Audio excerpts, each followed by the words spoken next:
Opening day of deer season in northern Michigan is viewed more as a holiday than just another outdoor activity.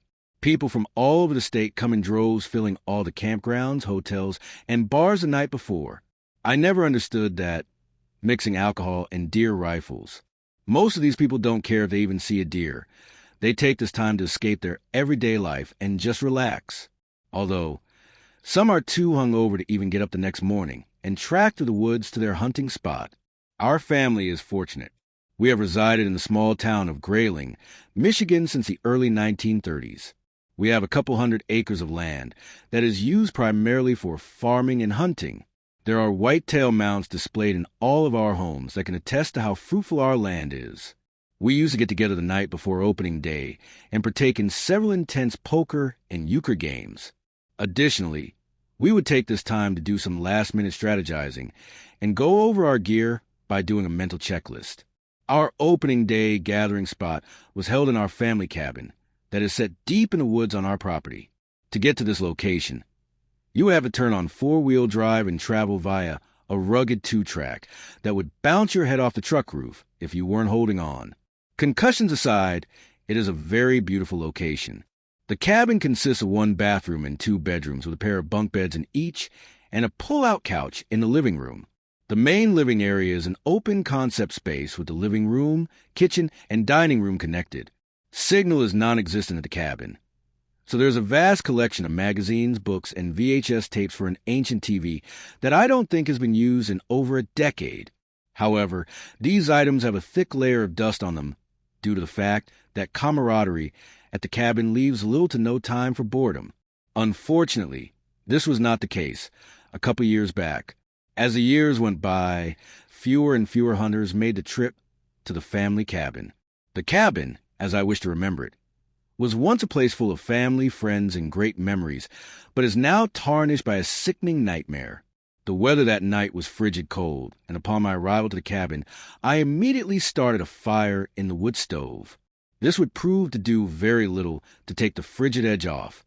Snow fell around the cabin, creating a thick layer of fluff that muffled any sound, creating an eerie quietness. I remember standing over the fire, cooking a can of soup that sat upon the stove. Next to it, a pot of water was boiling to make a cup of hot chocolate. I knew I was going to be there for only one night, but I remember feeling especially lonely. This was because for the first time in camp history, only one person was staying in the cabin that November night. My family all had something else going on. My dad had started a new job that had him working the next morning, although he didn't mind, because it was a great step up from his previous job. My uncle and cousin were going to hunt at another location that was over an hour away, which meant they would have to get up around 3 a.m. to make the drive to their hunting blind. I didn't blame them for wanting to sleep a little longer.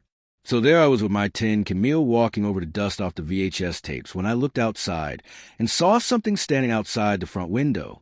It was looking right at me. I nearly flipped backwards, trying to get away while bumping into the dining room table. I refocused all my attention on the front window, but there was nothing. I could have sworn I saw a dark figure standing outside, but there were no tracks in the snow. I chalked it up to the snow falling a certain way, giving off a false illusion, and possibly a small case of cabin fever. I turned on every light in the cabin, not wanting to see outside any longer and risk being fooled again by my overactive imagination.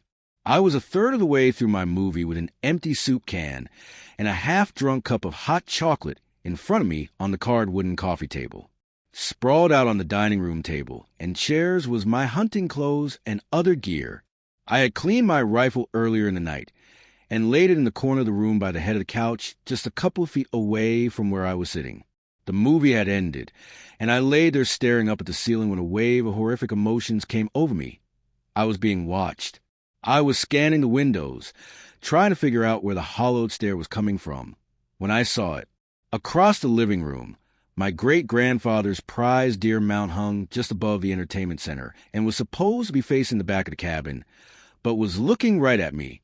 I started to scream as its neck made a series of popping noises.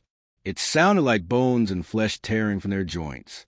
The monstrosity began to look me up and down. Another loud pop erupted the room as the animal's lower jaw fell to the floor, creating a loud thud and sending teeth flying all over the wooden floor. When I thought my screams couldn't get louder, I jolted up from the couch, covered in sweat. It had been a dream. I sat there with my heart beating through my chest. I looked over at the clock on the microwave to see that it was 3 o'clock in the morning. The deer mount across the room was looking in its proper direction, but I did not care to stare for more than a couple seconds to ease my worries. I stood up, feeling like I was being watched, still, which was to be expected after a nightmare as hellish as that. The fire in the stove had burned down to just glowing coals, so I got going to roaring flames again.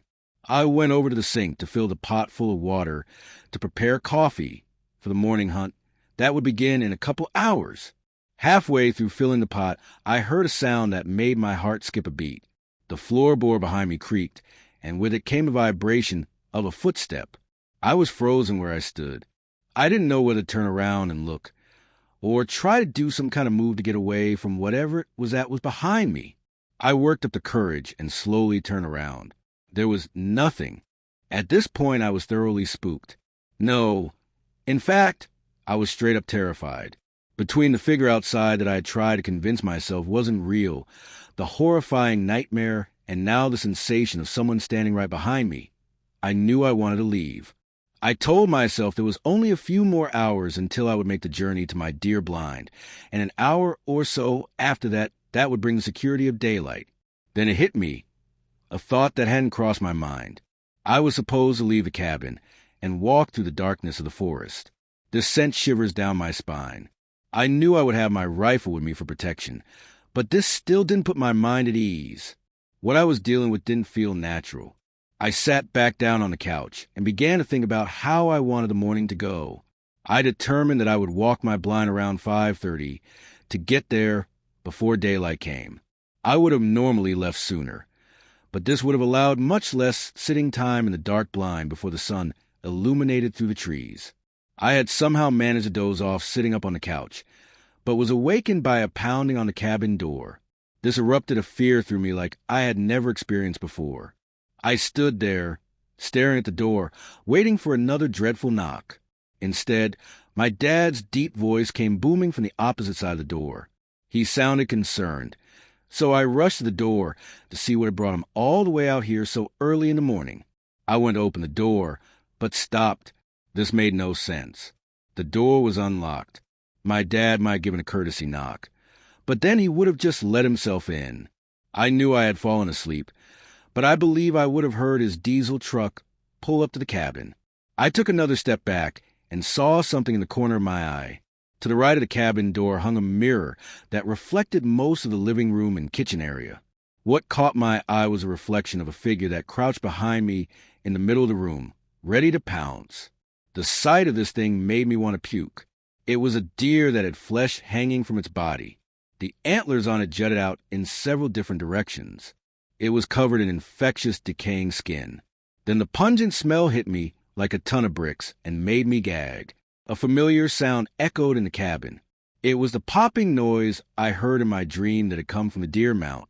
This creature thrusted its body backwards, causing it to now stand on its hind legs. I had to get out of there. The keys to my vehicle hung below the mirror on an antler that we had screwed into the wall to make a homemade key rack. I grabbed them and flung the door open. The sound of hooves chased behind me, clacking against the floorboards. I must have hit the unlock button on my key fob 20 times before reaching my truck, even though it was only a few yards from the cabin. I jumped in and floored it out of there, not daring to look back. I've never returned to the cabin. The land that the cabin sits on is currently pending sale, with a couple of guys from downstate trying to buy. I hope it doesn't go through. The only advice I have for you is if you come across an abandoned cabin in the north-central Michigan woods, do not approach it. In fact, get out of those woods as fast as possible.